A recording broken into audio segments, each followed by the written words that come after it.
प्यारे बच्चों, आज हम बात करेंगे राजस्थान एमबीबीएस एडमिशन के एक्सपेक्टेड कट ऑफ की। जैसे कि आप सबको पता है कि इस बार का जो पेपर था वो डिफ़िकल्ट था इन कंपैरिजन टू 2020। तो हमने जो पहले एक्सपेक्ट किया था, अब ये जो आपकी कट ऑफ होगी that will be reduce at least by 22-25 marks, और रिजल्ट आपका कभी भी डिक्लेयर हो सकता है। लास्ट ईयर हमारा एग्ज़ाम हुआ था 13 सितंबर को, रिजल्ट क्लियर हो गया था 16 अक्टूबर को। उसके बाद ऑल इंडिया का काउंसलिंग प्रोसेस स्टार्ट हो गया था। इस बार क्योंकि इन्होंने जो नीट का एप्लीकेशन फॉर्म है यूजी का, उसको 2 फेज़ में कर दिया था, तो उसकी वजह से रिजल्ट डिले हो गया है।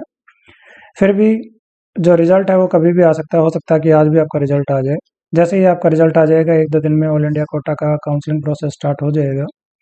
और पीजी में जो हम इस बार ऑब्जर्व कर रहे हैं, हालांकि पीजी में अभी तक ऑल इंडिया कोटा की काउंसलिंग शुरू नहीं हुई है, लेकिन स्टेट ने अपने एप्लीकेशन फॉर्म निकाल दिए हैं, और कुछ स्टेट तो ऐसे हैं जिसमें रजिस्ट्रेशन फिनिश भी हो गए हैं।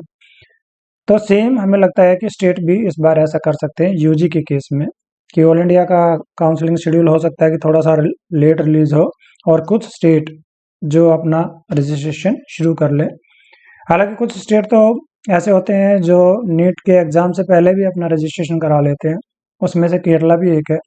केरला ने अपने रजिस्ट्रेशन करा लिए थे, हालांकि नीट के एग्ज़ाम के बाद भी दोबारा उन्होंने ओपन किया था। और सिमिलरली आईपी यूनिवर्सिटी ने भी अपने रजिस्ट्रेशन बहुत पहले करा लिए थे, सीएमसी वेल्लोर ने करा लिए थे, सीएमसी लुधियाना ने करा लिए थे। तो हमने कुछ स्टेट को अभी तक डिस्कस कर लिया है। हम वेट कर रहे थे नीट के रिजल्ट का, ताकि एक रैंक का हमें आइडिया हो जाए। रैंक से ये है कि हमें जो कैलकुलेशन करने में थोड़ा सा इजी हो जाता है और एक्यूरेसी काफ़ी बढ़ जाती है। तो हमने काफ़ी इंतज़ार किया, अब हमने सोचा कि चलो जब तक रिजल्ट नहीं आता है तो कम से कम जो 1-2 मेजर स्टेट हैं उनको कवर कर लेते हैं। तो आज हम बात करेंगे एक मोस्ट इम्पोर्टेंट स्टेट राजस्थान की। राजस्थान की अच्छी बात क्या है कि यहाँ नंबर ऑफ सीट्स काफ़ी हैं। पहले हम बता देते हैं कि आज का हमारा एजेंडा क्या है, इसमें हम क्या क्या डिस्कस करेंगे। पहले बात करेंगे कि हम कौन कौन से कॉलेज हैं राजस्थान में। अच्छी बात क्या है कि यहाँ गवर्नमेंट कॉलेज के अलावा सेमी गवर्नमेंट मेडिकल कॉलेज भी होते हैं।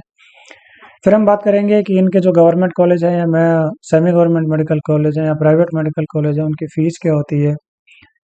ये एक ऐसा स्टेट है जहाँ के गवर्नमेंट मेडिकल कॉलेज में और सेमी गवर्नमेंट मेडिकल कॉलेज में एनआरआई कोटा की सीट्स भी होती हैं, जिसकी काफ़ी अच्छी डिमांड रहती है। फिर हम बात करेंगे कि एक्सपेक्टेड कट ऑफ क्या हो सकती है, और एक जो मेजर कंसर्न रहता है राजस्थान के मेडिकल कॉलेज में, वो बैंक गारंटी का, उसके बारे में भी हम थोड़ा सा ब्रीफ में डिस्कस करेंगे। तो हम सबसे पहले देख लेते हैं कि कौन कौन से कॉलेज हैं। हालांकि ये जो पीपीटी है इसमें कॉलेज का नाम डिस्कस नहीं हुआ है, that is SK government medical college Sikar, जो 2020 में बना था। तो टोटल आज की डेट में देखा जाए गवर्नमेंट और सेमी गवर्नमेंट मेडिकल कॉलेज, तो वो राजस्थान में लगभग 15 ऐसे मेडिकल कॉलेज हैं। इसके अलावा प्राइवेट मेडिकल कॉलेज भी यहाँ हैं। आप सबको पता है कि जो सबसे पुराना मेडिकल कॉलेज है, जिसकी सबसे ज़्यादा डिमांड रहती है, वो आरयूएचएस रहता है। नंबर ऑफ सीट्स की बात करें तो 250 इसमें सीट्स रहती है। एसएमएस के बाद जो आता है दैट इज़ आरयूएचएस। आरयूएचएस भी काफ़ी ज़्यादा डिमांड में रहता है, और ये कॉलेज हालांकि 2014 में स्टार्ट हुआ था, लेकिन इसकी डिमांड काफ़ी अच्छी रहती है। और अगर आप इसकी कट ऑफ देखेंगे तो कट ऑफ भी इसकी भी काफ़ी हाई रहती है। नेक्स्ट जो कॉलेज है एसपी मेडिकल कॉलेज बीकानेर, 1959 का, काफ़ी ओल्ड कॉलेज है। इसी तरीके से SN medical college Jodhpur 1965, RNT Udaipur 1961, JLN medical college Ajmer 1965, government medical college Kota 1992, और गवर्नमेंट मेडिकल कॉलेज झालावाड़ 2008 में आया। इसके अलावा 2018 में काफ़ी सारे कॉलेज आए, उसमें से एक पाली था, भरतपुर था, भीलवाड़ा, डूंगरपुर, चूरू, और 2019 में भी जो कॉलेज आया था वो था बाड़मेर। अब हम बात कर लेते हैं कि ऐसे कौन कौन से कॉलेज हैं जिसमें एनआरआई कोटा की सीट होती है और मैनेजमेंट कोटा की सीट होती है। तो एनआरआई कोटा की जो सीट है वो आपकी एसएमएस में नहीं है, वो डॉक्टर एसएन में नहीं है, और आपका एसपी मेडिकल कॉलेज में एनआरआई कोटा की सीट नहीं होती है। बाकी जितने भी गवर्नमेंट और सेमी गवर्नमेंट मेडिकल कॉलेज हैं उसमें आपकी एनआरआई कोटा की सीट्स भी होती हैं। फीस की बात करें तो इसकी जो फीस रहती है वो रहती है लगभग 30,000 यूएसडी पर एनम। हालांकि फीस पहले कम होती थी, लेकिन लास्ट ईयर से ये फीस अब इंक्रीज हो गई है। अब इनकी जो फीस है वो रहती है 30,000 यूएसडी पर एनम। इसी तरीके से अगर प्राइवेट मेडिकल कॉलेज की बात करें तो 2016 में अनंता ओपन हुआ, अमेरिकन ओपन हुआ। नंबर ऑफ सीट्स आप देख सकते हैं 150 है। गीतांजलि यहाँ का सबसे पुराना और रेप्यूटेड मेडिकल कॉलेज माना जाता है। इसमें जो टोटल जो सीट्स हैं वो 250 है, जिसमें से उन्होंने 10 सीटें रखी हैं एज ए गवर्नमेंट कोटा, और जिसकी फीस काफ़ी नॉमिनल होती है, लेकिन उनकी कट ऑफ भी गवर्नमेंट मेडिकल कॉलेज के ही बराबर जाती है क्योंकि फीस कम है। तो बाकी 240 सीट्स होती हैं जिसके अगेंस्ट में स्टेट के बच्चे और बाहर के बच्चे भी एडमिशन ले सकते हैं। हम बाद में डिस्कस करेंगे कि स्टेट के बच्चों के लिए यहाँ फीस अलग होती है, बाहर के बच्चे अगर एडमिशन लेते हैं तो उनके लिए फीस अलग रहती है। हालांकि कुछ स्टेट ऐसे होते हैं जिसमें कहीं का भी बच्चा हो सबके लिए फीस बराबर रहती है, जैसे यूपी है। यूपी में प्राइवेट कॉलेज सभी के लिए ओपन है, कोई भी बच्चा अपने मेरिट के हिसाब से वहाँ काउंसलिंग कर सकता है। वहाँ के बच्चों को, स्टेट के बच्चों को किसी भी तरीके से कोई प्रेफरेंस नहीं दी जाती है, ना ही उसकी फीस में कोई डिस्काउंट होता है। सबके लिए फीस भी बराबर है और प्रायोरिटी भी इक्वल रहती है। हरियाणा की बात करें, हरियाणा में 50% सीट्स ओपन होती है, लेकिन फीस की बात करें, फीस वहाँ भी सभी के लिए सेम रहती है। तो गीतांजलि के बाद जो कॉलेज है आपका जयपुर में, that is Jaipur national university, ये भी 2016 में स्टार्ट हुआ था। अब एक और काफ़ी अच्छा रेप्यूटेड कॉलेज है जो सबसे पुराना मेडिकल कॉलेज है राजस्थान का, दैट इज एमजीएम जयपुर में, और इसकी काफ़ी अच्छी डिमांड रहती है। 2001 में स्टार्ट हुआ। इसके अलावा जो आपका कॉलेज रहता है निम्स जयपुर, ये 2004 में, ये भी काफ़ी अच्छा पुराना रेप्यूटेड कॉलेज है। इसको भी आप एज ऑप्शन चूज कर सकते हैं। इसके अलावा दो कॉलेज हैं पैसिफिक के नाम से। एक पैसिफिक इंस्टीट्यूट है जो 2015 में शुरू हुआ, और एक पैसिफिक मेडिकल कॉलेज है। ये दोनों कॉलेज उदयपुर में, वो 2014 में स्टार्ट हुआ। अब हम बात कर लेते हैं कि ये जो कॉलेज हैं जिनके बारे में हम बात कर रहे हैं, इनकी फीस स्ट्रक्चर क्या रहती है, और इसमें अगर आपने एडमिशन लेना है तो कितना कितना आपको स्कोर लेके आना पड़ेगा। एसएमएस की बात करें तो एसएमएस की जो फीस रहती है दैट इज 15,125। और अच्छी बात क्या है कि जो गर्ल्स कैंडिडेट होते हैं और SC ST के कैंडिडेट होते हैं उनके लिए कोई फीस चार्ज नहीं होती है। अदर फीस सिर्फ होती है यहाँ लगभग लगभग 10,000 के लगभग होती है। रजिस्ट्रेशन आपको लगभग 4,000 के अराउंड देना होता है। हॉस्टल की बात करें तो हॉस्टल भी काफ़ी, इसके अलावा जो एनुअल फीस होती है लगभग 12,500 होती है। हॉस्टल जो वन टाइम जो सिक्योरिटी होती है रिफंडेबल, वो होती है अराउंड 18,000। इसके अलावा one time non refundable amount जो होती है दैट इज अराउंड 2,500। RUHS की बात करें, RUHS की जो फीस रहती है गवर्नमेंट मेडिकल कोटा की, मैंने आपको बताया कि कुछ कॉलेज ऐसे हैं जो गवर्नमेंट के हैं जिसमें मैनेजमेंट कोटा की सीट नहीं होती है। कुछ कॉलेज ऐसे हैं जिसमें मैनेजमेंट की सीट भी होती है, जिनको हम पेमेंट सीट कहते हैं। तो अगर RUHS की बात करें, गवर्नमेंट कोटा से आपको सीट मिल जाती है, तो आपके लिए जो फीस रहेगी दैट विल बी 14,641। और अगर पेमेंट सीट आपको मिलती है तो आपको पे करना पड़ेगा 7,20,000। क्योंकि ये पेमेंट सीट है तो इसकी कट ऑफ जो नॉर्मल कट ऑफ होती है गवर्नमेंट की, उसके कंपैरिजन में थोड़ी सी कम होती है, फिर भी ये काफ़ी हाई होती है। NRI की बात करें तो NRI का मैंने आपको बताया कि NRI की लगभग लगभग फीस सब कॉलेजों में बराबर है, that is 30,000 USD per annum. SP medical college Bikaner की बात करें तो इसकी फीस भी लगभग 15,000 है। इसी तरीके से SN मेडिकल कॉलेज की फीस भी 15,000 है। तो आप ये देखेंगे जितने भी गवर्नमेंट कॉलेज हैं उनका जो गवर्नमेंट कोटा की फीस है वो लगभग लगभग 15,000 रुपये रहती है। और इसके अलावा अगर पेमेंट सीट की बात करें तो कुछ कॉलेज में रहती है 7,20,000 जो पुराने कॉलेज हैं, और जो नए कॉलेज 2018, 2019 और जो 2020 में स्टार्ट हुए उनकी जो फीस रहती है दैट इज 7,50,000 पर एनम। तो अगर किसी कारण से आपका स्कोर थोड़ा सा कम भी रह जाता है तो आपके लिए ये भी एक अच्छा ऑप्शन हो सकता है। मैं आपको बता देता हूँ कि जो सेमी गवर्नमेंट कोटा की सीट होती है, जो पेमेंट सीट होती है, बहुत सारे लोग आपको इस तरीके से फेक प्रोमिस कर सकते हैं कि हम वहाँ आपका एडमिशन करा देंगे, लेकिन being a counsellor I want to suggest you, I want to warn you कि ये जो सीट्स होती हैं that are only reserve for state domicile candidate. अगर वो सीटें खाली भी रह जाएंगी तो नॉर्मल सीट में कन्वर्ट हो जाएंगी, लेकिन किसी भी दूसरे स्टेट के बच्चे को ये सीट नहीं मिलेगी। इस चीज़ को आपने ध्यान में रखना है।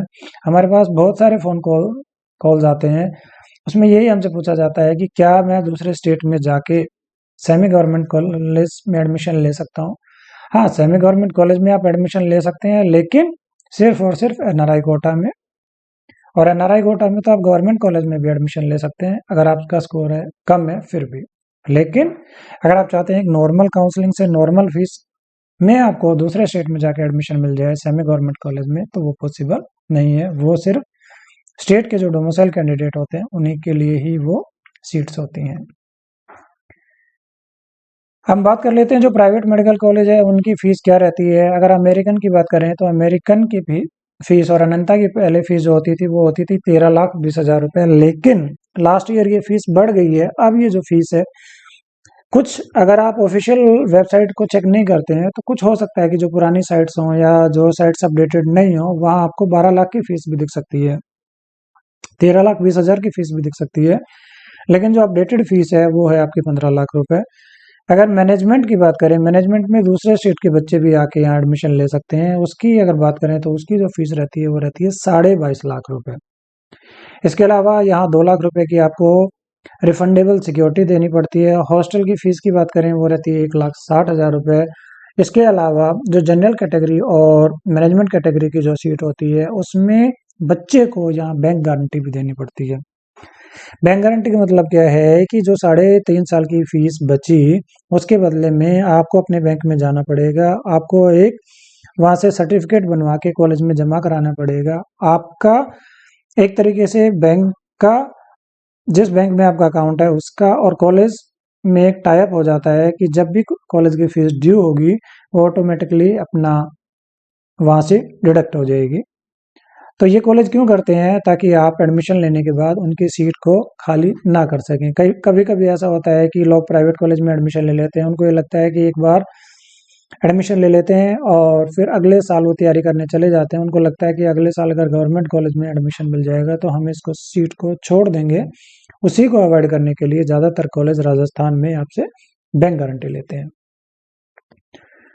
अगर अनंता की बात करें तो अनंता की जो फीस रहती है वो भी 15 लाख रुपए रहती है। बाहर के बच्चों के लिए जो फीस रहती है या मैनेजमेंट कैटेगरी में अगर आप एडमिशन लेना चाहते हैं तो उसकी फीस रहती है 22 लाख रुपए।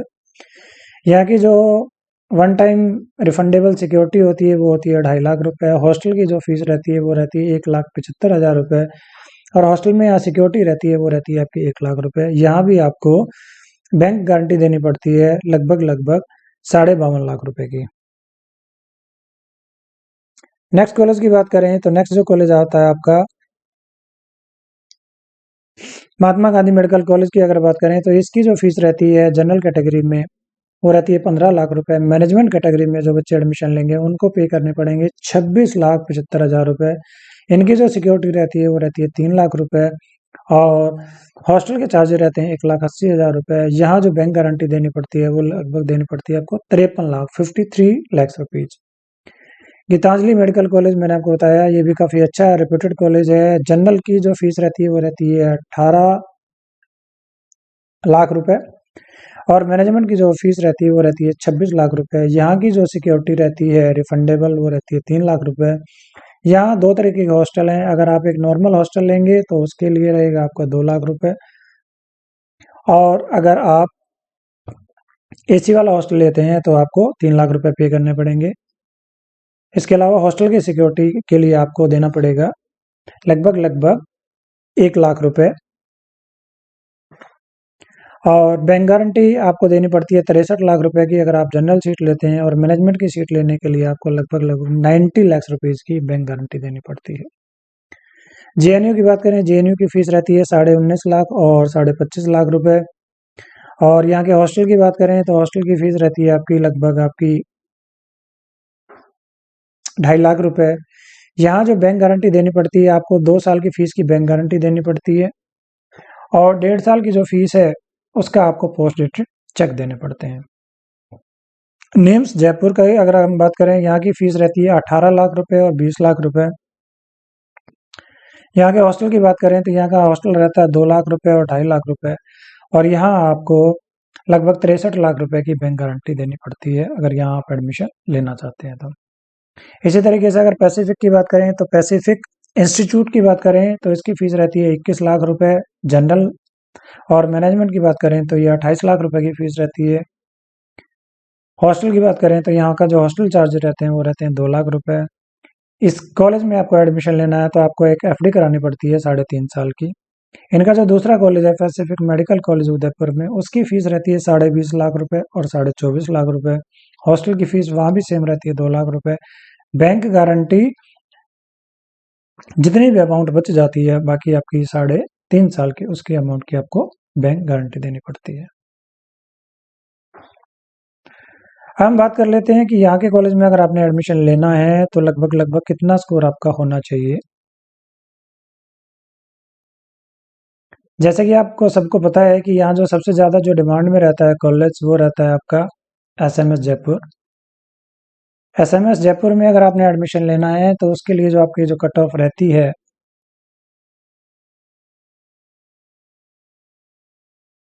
वो रहती है लगभग आपकी 640।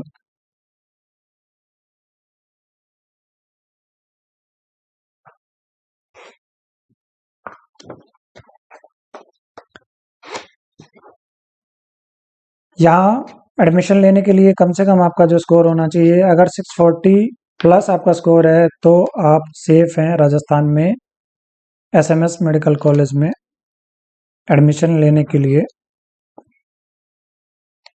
ऑल इंडिया से अगर कोई बच्चा एडमिशन लेता है तो उसका जो स्कोर रहेगा वो कम से कम आप मान के चलें कि that should be more than 660, और एटलीस्ट 665 तो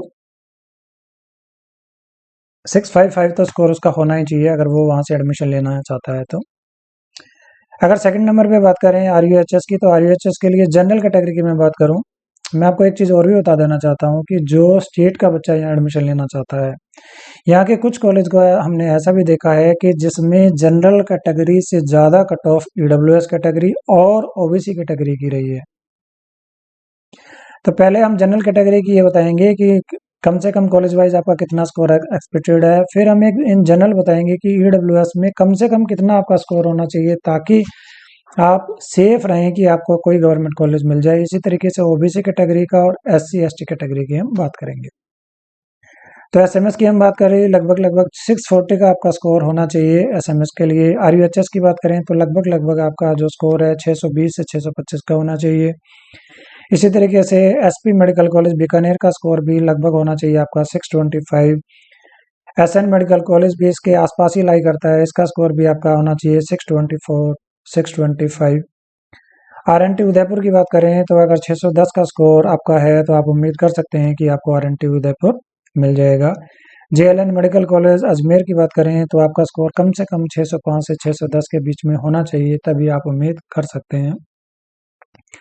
जीएमसी कोटा की बात करें तो कम से कम जो आपका स्कोर होना चाहिए दैट शुड बी अराउंड 605। अगर झालावाड़ की बात करें तो झालावाड़ में लगभग लगभग आपका जो स्कोर है अगर 600 तक भी स्कोर होता है तो भी आप उम्मीद कर सकते हैं कि आपको वहाँ एडमिशन मिल सकता है। गवर्नमेंट मेडिकल कॉलेज पाली के लिए आपका जो स्कोर होना चाहिए that should be more than 595 और इन बिटवीन 595 टू 600। भरतपुर की बात करें तो भरतपुर में हो सकता है कि 585 पे भी आपको एडमिशन मिल जाए। ऑल इंडिया कोटा से हम इस बार उम्मीद कर रहे हैं कि 585 वाले बच्चे को भी हो सकता है कि सेकंड राउंड में कोई सीट मिल जाए। इसी तरीके से अगर हम बात करें भीलवाड़ा की, भीलवाड़ा में जो आपका स्कोर होना चाहिए दैट शुड बी अराउंड 595। अगर डूंगरपुर की बात करें, ये सारी जो मैं कट ऑफ आपको बता रहा हूँ जनरल कैटेगरी के लिए बता रहा हूँ। डूंगरपुर की बात करें तो डूंगरपुर में भी आपका स्कोर कम से कम होना चाहिए 585। सेम आपका जो स्कोर है चूरू और बाड़मेर के लिए भी अगर 585 का स्कोर आपका रहता है तो आप उम्मीद कर सकते हैं कि आपको कोई ना कोई कॉलेज राजस्थान में गवर्नमेंट मेडिकल कॉलेज मिल जाएगा नॉर्मल कैटेगरी का। मैं नॉर्मल कैटेगरी से मतलब है कि दूसरा मैं पेमेंट सीट की बात नहीं कर रहा हूँ, उसके लिए स्कोर अलग होगा, उसका बारे में अभी हम डिस्कस करेंगे। इसी तरीके से हम बात करें तो मैंने आपको बताया यहाँ का जो ईडब्ल्यूएस की कैटेगरी है उसकी कट ऑफ जो हमने ऑब्जर्व किया है वो जनरल से ज़्यादा होती है, तो यहाँ की जो काउंसलिंग है वो काफ़ी इंपॉर्टेंट है, उसको आपको स्मार्टली करना चाहिए ताकि आपको कंपटीशन कम फेस करना पड़े। इसी तरीके से हमने ये भी ऑब्जर्व किया है यहाँ ओबीसी में भी ज़्यादा कट ऑफ रहती है इन कंपैरिजन ऑफ जनरल, तो उन लोगों को भी काफ़ी स्मार्टली काउंसलिंग करनी चाहिए। अब हम बात कर लेते हैं कि अगर एससी कैटेगरी से आप बिलोंग करते हैं तो कम से कम कितना आपका स्कोर होना चाहिए ताकि आपको यहाँ एडमिशन मिल जाए। तो जहाँ तक हमारी कैलकुलेशन है, अगर आपका स्कोर रहता है 475 तो आप उम्मीद कर सकते हैं कि कोई ना कोई government medical college normal seat में आपको मिल जाएगा। इसी तरीके से अगर आप एसटी कैटेगरी से बिलोंग करते हैं तो अगर आपका स्कोर 450 या 455 रहता है तो आप उम्मीद कर सकते हैं कि कोई ना कोई नॉर्मल सीट आपको मिल जाएगी। अब हम ये भी बात कर लेते हैं कि अगर आप जनरल कैटेगरी से बिलोंग करते हैं तो आपको पेमेंट सीट लेने के लिए कितना कम से कम स्कोर चाहिए। तो उसके लिए हमारा जो मानना है कि लगभग 570 का स्कोर अगर आपका रहता है तो आप उम्मीद कर सकते हैं। कहने का मतलब है कि अगर आप जनरल कैटेगरी के हैं तो 585 का नॉर्मल कैटेगरी की सीट होगी और पेमेंट सीट में ये फर्दर 15 मार्क्स तक कम हो सकता है। तो ये हमने बात की कि कौन कौन से गवर्नमेंट मेडिकल कॉलेज हैं, उसमें अगर आपको एडमिशन लेना है तो उसके लिए कितना आपका स्कोर होना चाहिए जनरल कैटेगरी के लिए, ओबीसी के लिए, ईडब्ल्यूएस के लिए, एससी कैंडिडेट के लिए और एसटी कैंडिडेट के लिए। अब बात आती है प्राइवेट मेडिकल कॉलेज की। प्राइवेट मेडिकल कॉलेज का मैं आपको बता देता हूँ कि यहाँ के जो स्टेट के बच्चे हैं या बाहर के बच्चे हैं उनको एडमिशन मिल जाता है इजीली, लेकिन यहाँ की प्रॉब्लम क्या है, यहाँ का जो मेजर हर्डल है वो रहता है आपका बैंक गारंटी, क्योंकि सभी पेरेंट्स जो बैंक गारंटी है वो नहीं दे पाते हैं या उसको देने में प्रॉब्लम उनको होती है और यहाँ के एडमिशन होने के चांसेस इसलिए भी ज़्यादा बढ़ जाते हैं क्योंकि यहाँ जो लास्ट में सीटें बच जाती हैं सेकंड राउंड के बाद या मॉपअप राउंड के बाद वो चली जाती हैं कॉलेज के पास और उन कॉलेज को फिर फिल करने की अथॉरिटी कॉलेज के पास रहती है और कॉलेज को लगभग 2 दिन का ही टाइम मिलता है, उसमें वो सारे एडमिशन उनको करने रहते हैं। मैं एक चीज़ और भी बता देता हूँ, जो यहाँ इस स्टेट से बिलोंग नहीं करते हैं उन बच्चों के लिए, ऐसे बच्चों को फर्स्ट राउंड में अलाउ नहीं किया जाता है। अगर आप राजस्थान से बिलोंग नहीं करते हैं तो you will be eligible to take part in this state only after completion of first round of counselling.